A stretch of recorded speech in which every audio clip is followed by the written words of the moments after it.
प्यारे बच्चों, क्या आपने कभी सोचा है कि प्लूटो प्लैनेट की डिस्कवरी कैसे हुई और साइंटिस्ट्स ने इसको प्लैनेट्स की लिस्ट से क्यों निकाल दिया? आज की वीडियो में हम यही जानेंगे। आगे वीडियो बहुत इंटरेस्टिंग होने वाली है, इसलिए आखिर तक वीडियो में बने रहिए और याद से वीडियो को लाइक और चैनल को सब्सक्राइब जरूर करना। तो चलते हैं अपनी वीडियो की तरफ।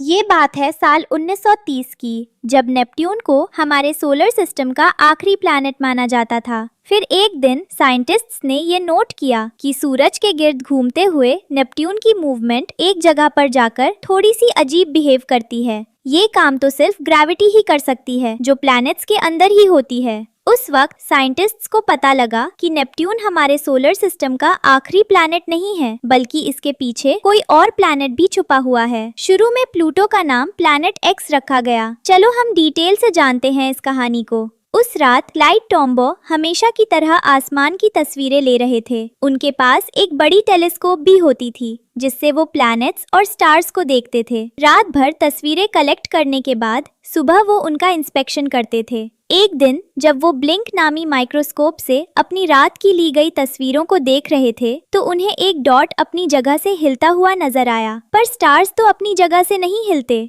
ये तो फिर सिर्फ एक प्लैनेट ही हो सकता था। फिर थोड़ी और रिसर्च के बाद प्लैनेट प्लूटो की डिस्कवरी हुई। क्या प्लैनेट प्लूटो में भी हमारी अर्थ की तरह लाइफ हो सकती है? साइंटिस्ट्स का मानना है कि प्लूटो में कभी भी लाइफ नहीं हो सकती। इसकी मेन 3 बड़ी वजह हैं। Number 1, distance. प्लूटो हमारे सन से लगभग 6 बिलियन किलोमीटर दूर है। यह दूरी इतनी ज्यादा है कि सूरज की गर्मी प्लूटो तक नहीं पहुंच पाती, इसलिए वहां का टेम्परेचर -230 डिग्री सेल्सियस है। इन हालात में लाइफ का पैदा होना और वहां पर रहना इम्पॉसिबल है। Number 2, atmosphere. प्लूटो का एटमॉस्फेयर इतना थिन है कि वो सूरज की डेंजरस वेव्स को नहीं रोक पाता, और इसका एटमॉस्फेयर नाइट्रोजन, मीथेन और कार्बन मोनोऑक्साइड से मिलकर बना है। नंबर 3, सूरज की रोशनी न पहुंचने की वजह से वहां पर दिन के वक्त भी उतनी ही रोशनी होती है जितनी अर्थ पर शाम के वक्त होती है। इसलिए ये माना जाता है कि प्लूटो पर लाइफ नहीं हो सकती। पर मैं आपको एक इंटरेस्टिंग बात बताती हूँ। थोड़ी देर पहले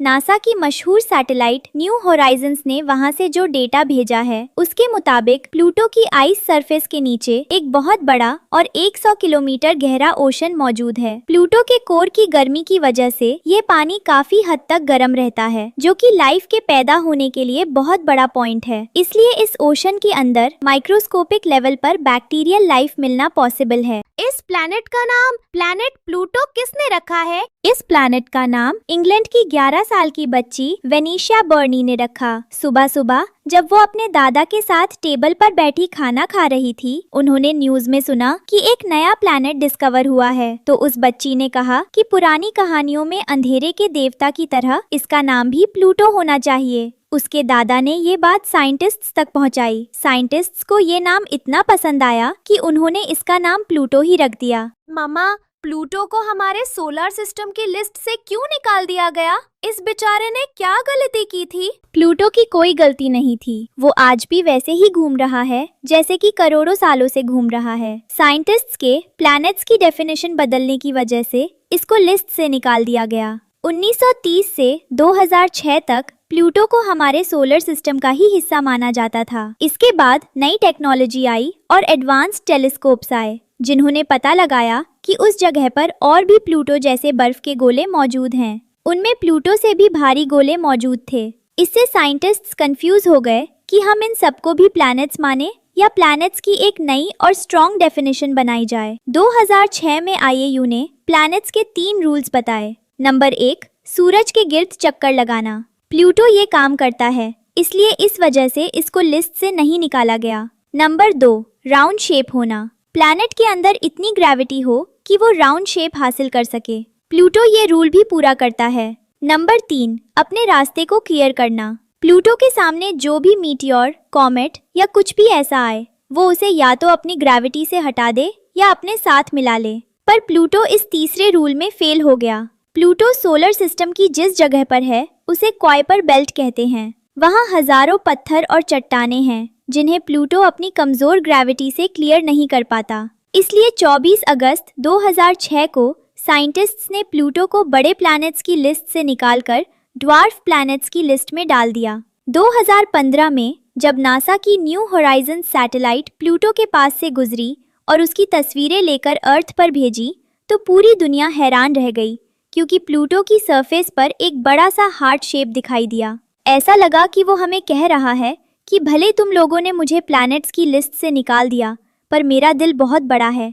जमीन को सूरज के गिर्द एक चक्कर लगाने में 365 दिन लगते हैं, इसलिए वहां पर एक साल भी 365 दिन का होता है।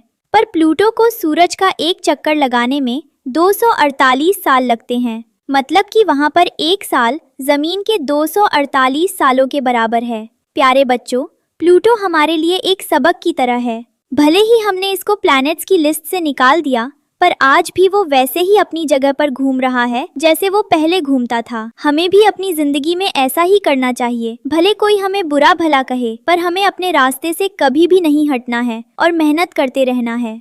आज की वीडियो अगर आपको अच्छी लगी हो तो वीडियो को लाइक और चैनल को सब्सक्राइब करना बिल्कुल मत भूलना और एक प्यारा सा कमेंट सेक्शन में जरूर लिखा करें। आपका धन्यवाद।